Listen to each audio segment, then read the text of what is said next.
Welcome back to the deep dive. Today, we're really getting into something fascinating. A very sophisticated land management project. That's right. It's where ecology, farming, and serious design thinking all meet. We're calling it Project 17. Yep.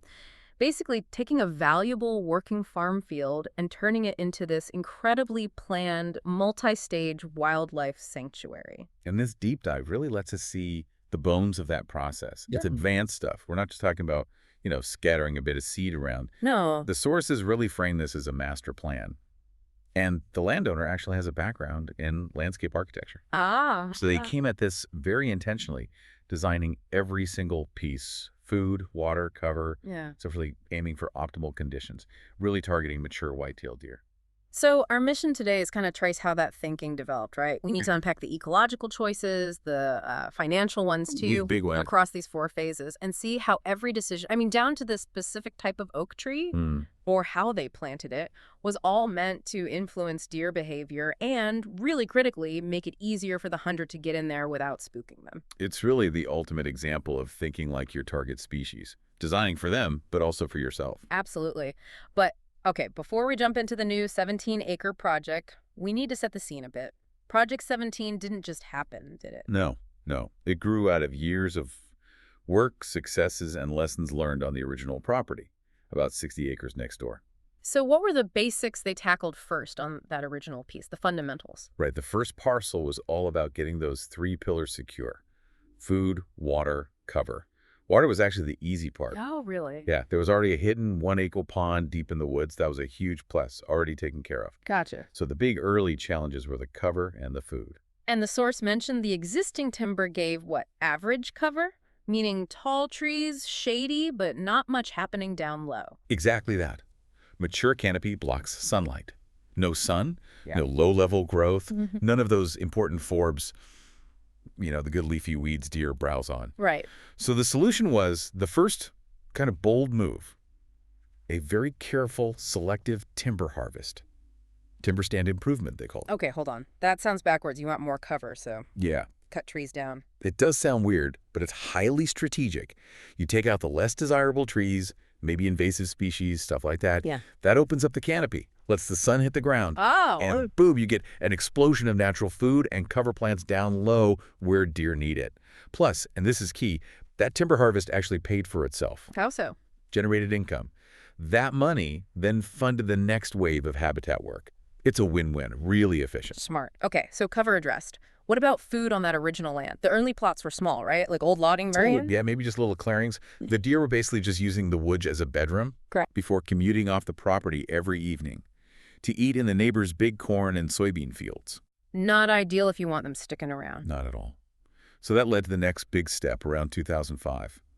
Another timber harvest. But this time, the main goal wasn't just improving the stand. What was it then? They used it to clear-cut a couple of flat spots on the ridge tops, specifically to create bigger food plots. Expanding the restaurant. Exactly. They went from maybe less than half an acre total scattered around to 4 solid acres, spread across 3 different hidden plots deep inside the timber. Big difference. Huge. Now they could offer serious nutrition year-round. Warm season, cool season, annuals, perennials, the whole buffet. Suddenly the deer didn't have to leave. And they kept refining things on that original 60 acres, didn't they?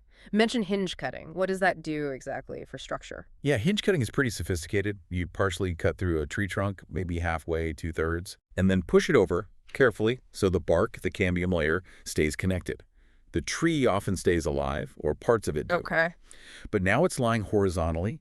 It instantly creates this super dense, low thicket, like a living privacy fence. Wow. Keeps prying eyes out, deer feel secure, and you can actually use it to steer deer movement. They were actively sculpting bedding areas. Man, that level of detail. Okay, so all that success, probably hitting the limits of that 60 acres, that perfectly sets up buying the land next door. Another 62-plus acres, including this beautiful, hidden 17-acre farm field, enter Project 17. Right. The opportunity was massive. But, it wasn't a snap decision. This was prime farmland. Yeah. It had been cash rented for years. Corn, soybeans, good income stream.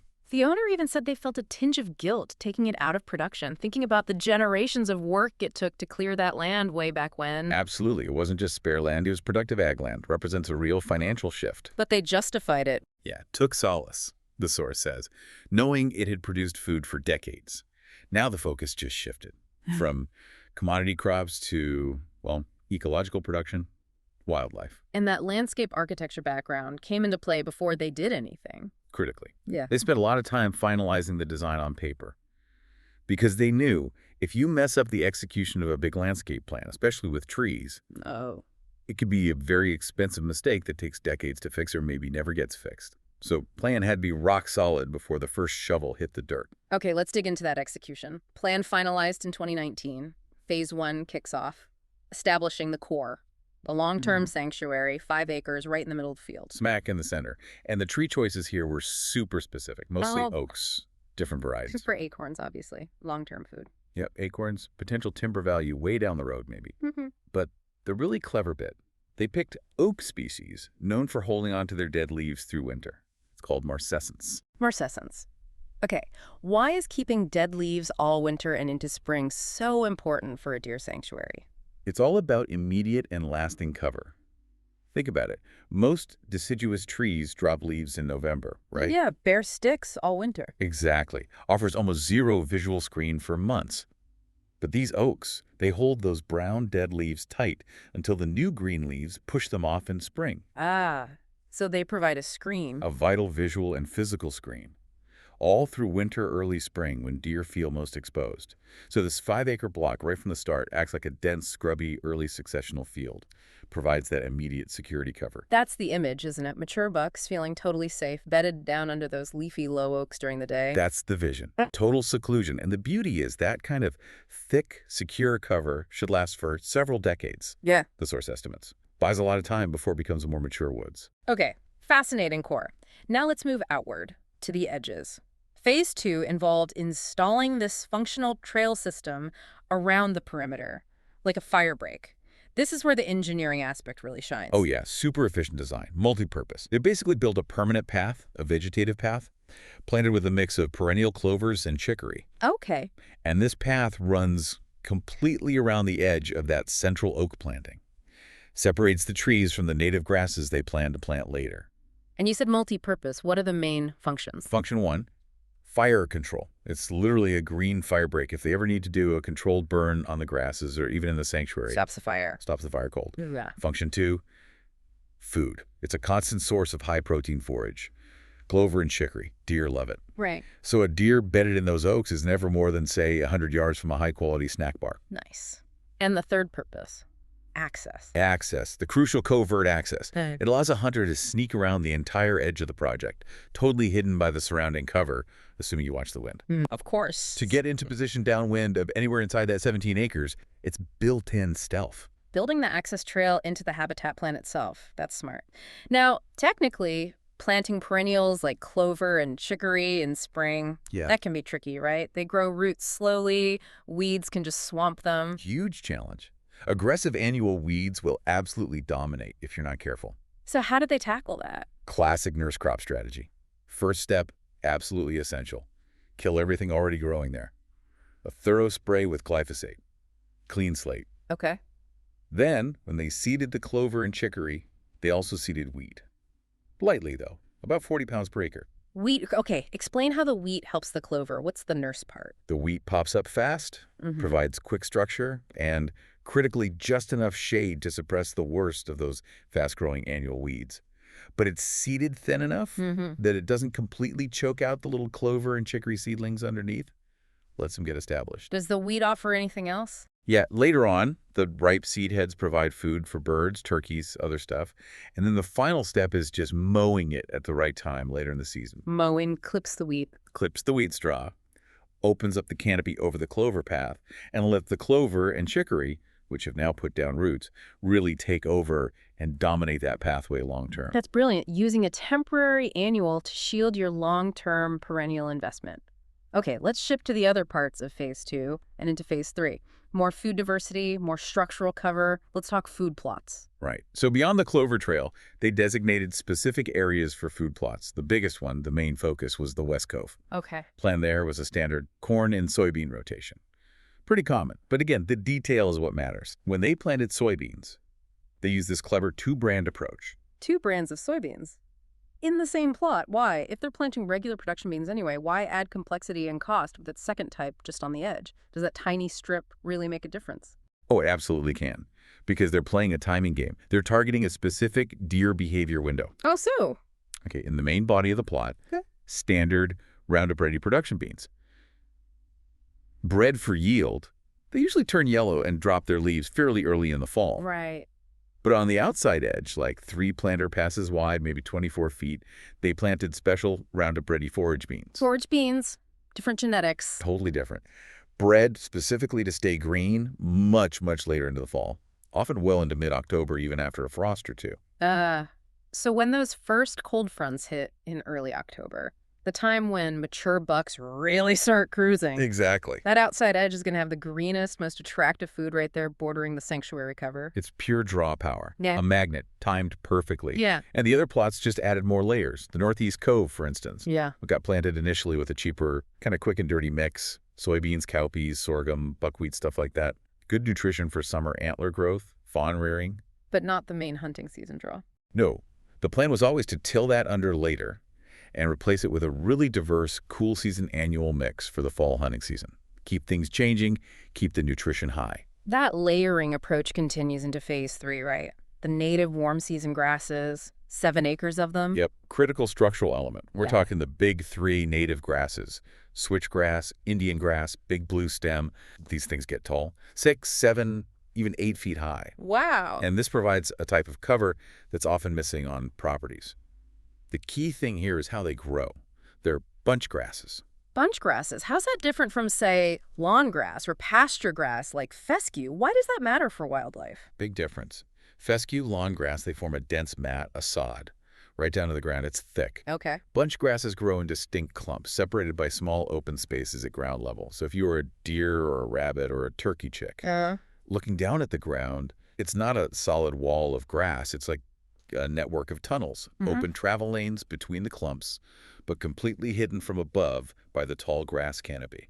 Ah, I see. So they can move through it easily, unseen. Totally concealed. Right. Provides amazing bedding cover, loafing areas, escape routes, fantastic fawning cover for deer, nesting sites for turkeys and quail.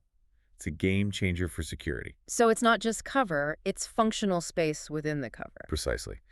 The source mentions they expect this diverse new cover will actually pull in more mature bucks, encourage them to set up shop right there because it offers that secure, complex social environment they like. Needs maintenance, though, right? You can't just plant it and walk away. Definitely needs management.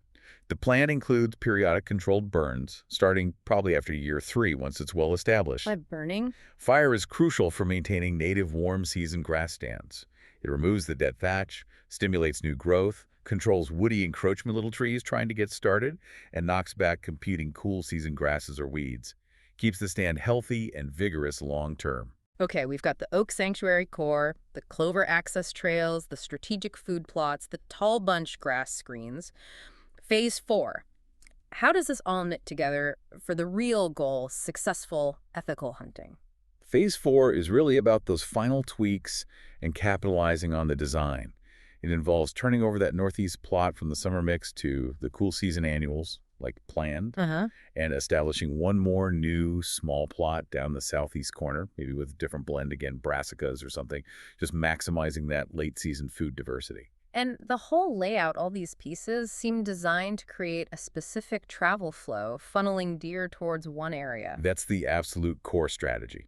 The whole thing is engineered to create a predictable bottleneck, specifically the transition zone, where the standing soybeans in the West Cove meet that new little southeast plot. Okay. It's positioned just around a corner, over a slight rise, a subtle pinch point. You've got the woods edge on one side, the tall grasses on another, the oak sanctuary nearby. You have to filter through there. It becomes the path of least resistance, the calculated high traffic zone. And guess where the blind goes? You got it.